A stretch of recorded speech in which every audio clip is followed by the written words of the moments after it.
Up here on Hive Hill, still in the oak grove. This little beehive, one little beehive. And these busy bees. Show you up close a little bit, but they don't like it when I'm in their flight path for too long.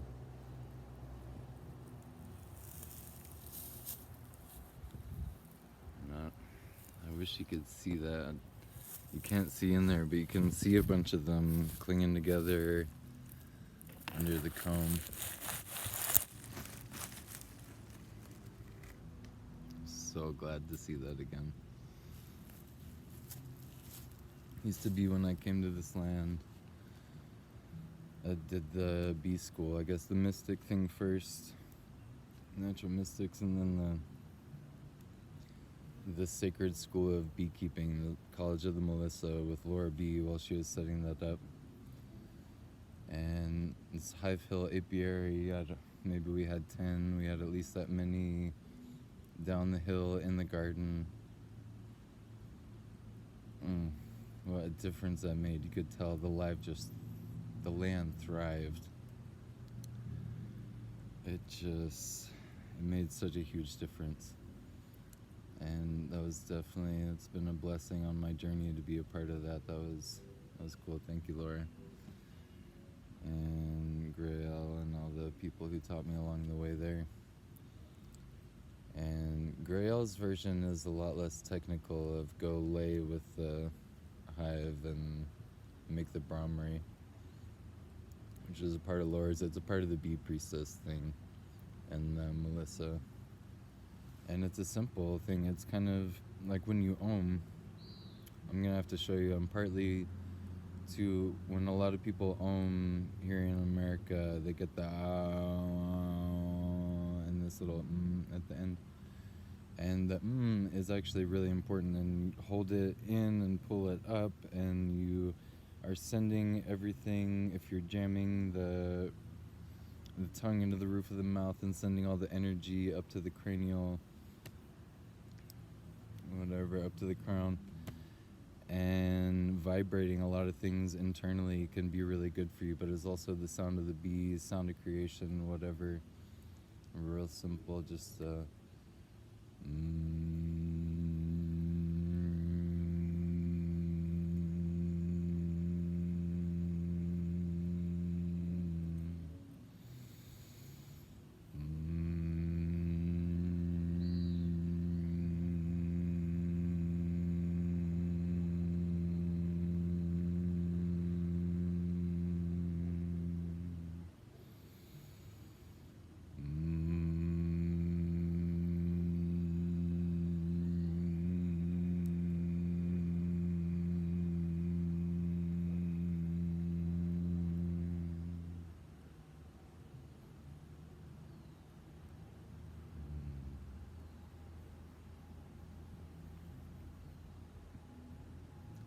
Brahmari, they call it.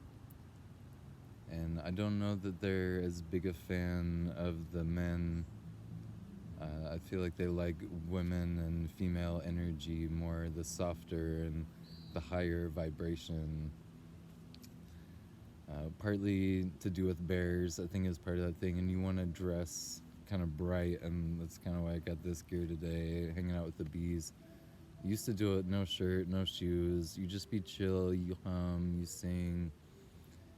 And when I was opening the boxes and feeding them and checking them for quite a while, that really did it. You just be chill and you just sing to them and just, hey ladies, you know, we're just hanging out. I'm just coming to help, and keep it as chill as you can. I do that. Got that part down.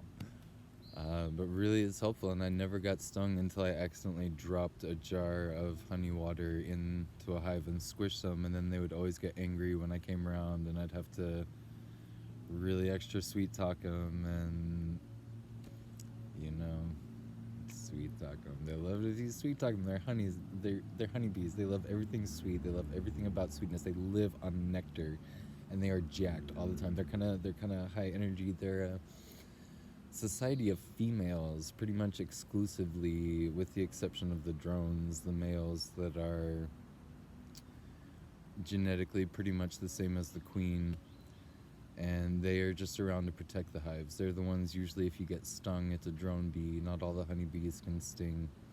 I know a lot of people are scared of bees, and they've been losing a lot of habitat, and people just want to clear them out. And a lot of times we got bees here because people just wanted to get rid of them. And man, guys, bees are so helpful.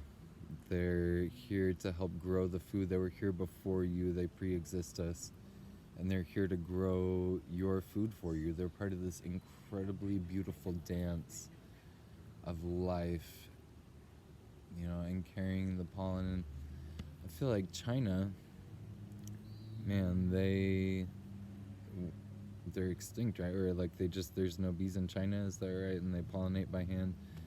It seems like so much work. I don't know why they don't just introduce them. These little creatures are nonstop, so busy all the time. They gotta go, and they're gathering. And you gotta think they get a little stir crazy in the winter, all cooped up, and then it's springtime and it's summer, and you can't wait with flowers. You will learn that gardening. The seasons will not wait for you. You gotta get on them and get a little manic in the springtime, pulling those weeds. Planting, whatever, get it done before the summer and the heat. Whatever it is, you don't have to. Lao Tzu would say nature does not hurry, and yet everything is accomplished. The honeybees, they sure do move. And performing this ancient alchemy, making this gold out of the pollen. Love the pollen, great superfood. Pretty much everything bees make is incredible. And I'm not incredibly into taking bee products just because of the way they're treated, and that it's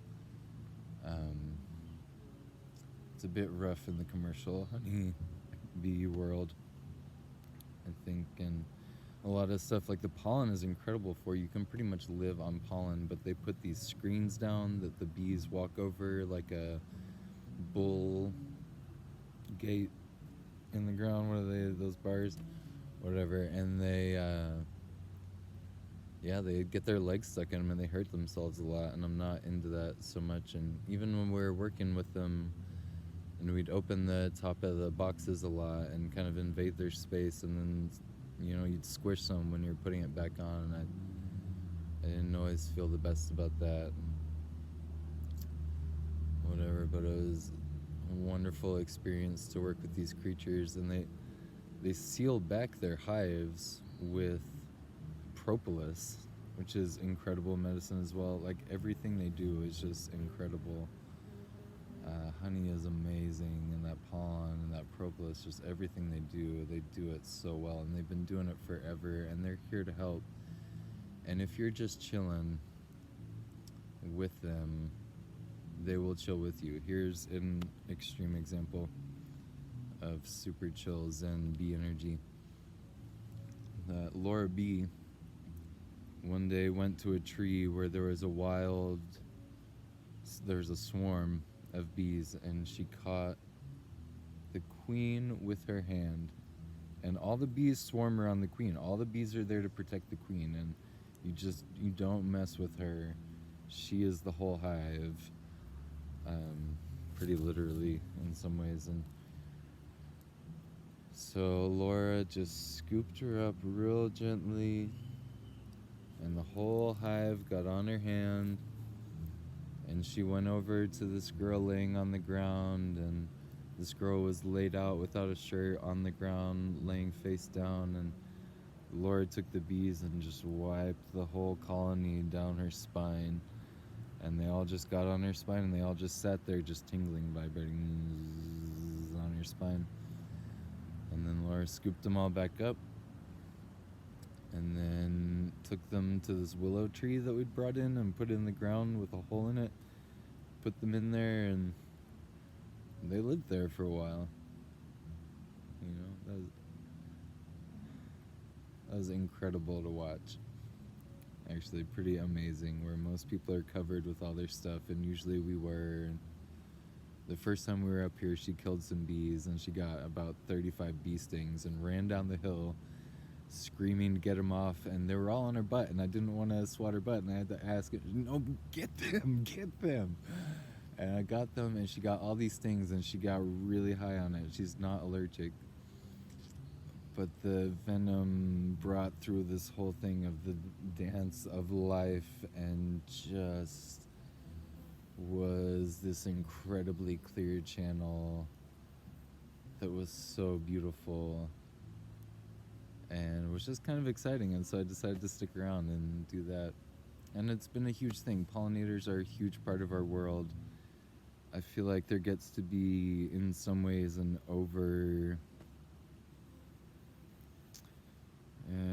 they get to feel a bit like they're running the whole show of all life and all life would go extinct. Not quite, life is pre-existing and can take many forms, but they do help make most of our food, or a lot of our food is pollinated by these creatures, and they need homes, and the more we can do that, the better our world does. Really, this land was a lot healthier. You could tell all the plants were just thriving when they had all those bees here, and just the energy of that was really good to be around. I'm really glad we got this one going again. That's great. And so if you're thinking about it, it can get pretty complicated in the bee world. Depends how much attention you pay to it and how complicated you want it to get. I feel like a big part of the thing is having plants like the cottonwood available, the black cottonwood with the propolis, and they'll gather it, and that helps them seal themselves in, helps them keep other bugs out, helps them take care of themselves. I'm pretty sure the cedars, there's a few other plants that they're gonna be specifically gathering resins and things like that from to make their propolis to help keep themselves healthy. And, keep the weeds down around them.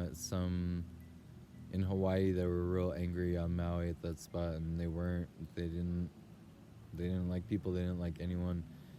And I just kind of, talk nice, clear up the space around them. They'd all get caught in the dew on the plants around it. They didn't have that clear takeoff and landing. They always want to be coming and going, so you got to clear that out so other bugs can't get them, and then they have their clear takeoff, and they just will chill out. Some little basics. There's all kinds of things going on if you really, really get into it, and there's all different types of bees that pollinate all different types of things. And the colony collapse thing has been huge, but I feel like a lot of that is industrial, and just a little box like this, if you got the space for it and you got neighbors that are cool or willing to be educated, you don't mess with them and they don't mess with you. Stay out of their way. Just chill with them. They're like most things. If you're afraid, then you'll get attacked. And they don't want to sting you because they'll die. So, let's take a little time and think about the bees. Maybe make some space for them in our world. If you want to do it that way, a lot of people stack up the boxes and save that honey or get the pollen or whatever, and it's great, great stuff. But be respectful of them. That is their food that they're making for themselves, and you're kind of jacking it. And so make sure they got enough, and that's just extra, and all that is nice. And I think it'd be nice if the more you could leave them alone. I didn't like opening the boxes and squishing them, and I know Laura didn't, and had some things with her C-section and with opening the thing, because it's like the womb, and they were like the Buddha mind going out to experience the world and bring all this information back. And very intelligent. These creatures, that waggle dance is really incredibly complex language. They're ancient, they're wise, they work together as a unit. They got their issues sometimes, but incredible creatures that we can learn so much from. I don't feel like I said much about them or whatever. That's just the bees. You gotta have them in the garden if you got space for them. And symbiosis. We're in symbiosis with so many creatures. These creatures are here to help pollinate our food, to keep us alive. Help them out a little. They help us out a lot. So, I'm just saying, remember the bees.